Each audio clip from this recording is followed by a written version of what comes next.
Halo, Assalamualaikum warahmatullahi wabarakatuh. Ketemu kembali bersama saya Dr. Hewan Jafrizal. Kali ini kita akan membahas tentang masalah hak asasi hewan. Ya, kalau di kita itu sering kita sebut dengan kesejahteraan hewan. Nah, terkait dengan kesejahteraan hewan ini, besok pada tanggal 4 Oktober 2020 adalah Hari Hewan Sedunia. Nah, ini bagaimana di setiap negara ya ini memperingati hari hak asasi hewan ini. Nah, bagaimana di Indonesia? Nah, di Indonesia kita melihat bahwa Indonesia ini ada sebagian yang mengakui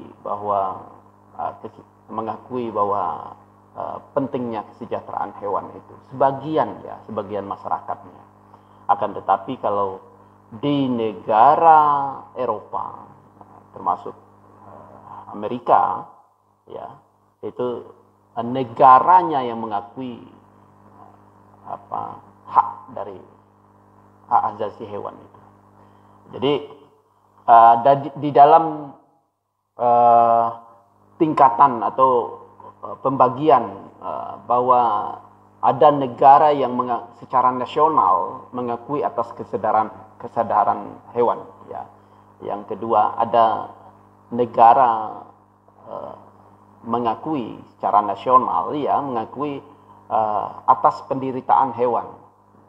Ada yang tidak mengakui secara resmi, ya, perasaan atau penderitaan hewan itu tidak mengakui secara resmi. Kemudian Indonesia termasuk pengakuan sebagian dari masyarakatnya dari perasaan hewan. Kemudian ada juga yang secara parsial, ya, mengakui bahwa penderitaan hewan, dan ada yang tidak mengakui sama sekali. Ya. Nah, Indonesia masuk kepada taraf yang ketiga, ya, mengakui sebagian, ya, masyarakatnya mengakui sebagian dari penderitaan hewan. Nah, ini yang perlu terus kita usahakan bagaimana Indonesia secara negaranya, ya, pemerintahannya, ya, ini mengakui bahwa kesejahteraan hewan itu penting. Ya. Akan tetapi Indonesia telah memiliki suatu peraturan yang mengatur tentang masalah kesejahteraan hewan. Tentu saja di Undang-Undang Nomor 18 Tahun 2009, ya, pasal 66, ya, ini terkait dengan masalah kesejahteraan hewan, di mana di kebebasan hewan itu harus meliputi bebas dari rasa lapar, bebas dari rasa takut, bebas dari rasa penyakit, bebas mengekspresikan tingkah laku secara normalnya, secara alaminya, kemudian bebas dari rasa takut, ya. Nah, ini ada 5 prinsip kesejahteraan hewan itu yang diatur menurut undang-undang, ya. Ini tentu saja tidak saja itu, dan PP-nya juga telah mengatur tentang masalah kesejahteraan masyarakat dan kesejahteraan hewan, ya, kesejahteraan masyarakat veteriner dan kesejahteraan hewan itu PP nomor 18 tahun 2012. Nah, terkait dengan ini perlunya hak asasi hewan itu ditegakkan, perlu diperhatikan ini agar hewan tetap sehat dan bebas dari penyakit zoonosis, ya, penyakit menular yang dapat menularkan pada hewan itu sendiri dan mengakibatkan kerugian secara ekonomi ataupun kerugian secara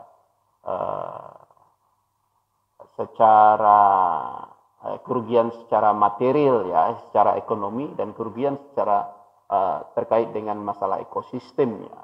Nah, ini yang menyebabkan perlunya kita memperhatikan kesejahteraan hewan, ya.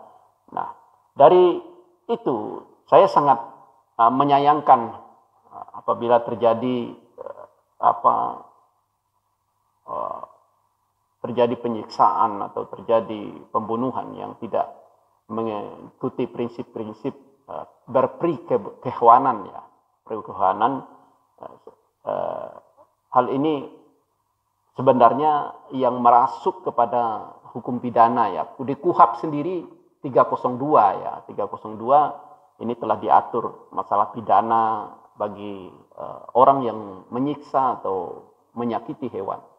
Nah, terkait dengan itu, di Indonesia di dalam aturan peraturan Permentan di dalam PP nomor 18 tahun 2012 itu telah diatur tentang bagaimana penangkapan, bagaimana pemeliharaan, bagaimana pengandangan, ya, bagaimana pengangkutan dari hewan itu sendiri.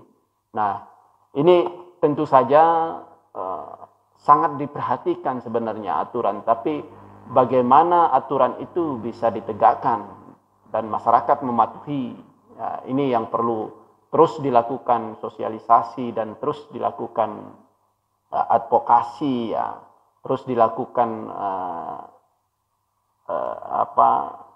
menggugah masyarakat agar memiliki kepedulian, memiliki sifat-sifat empati, ya.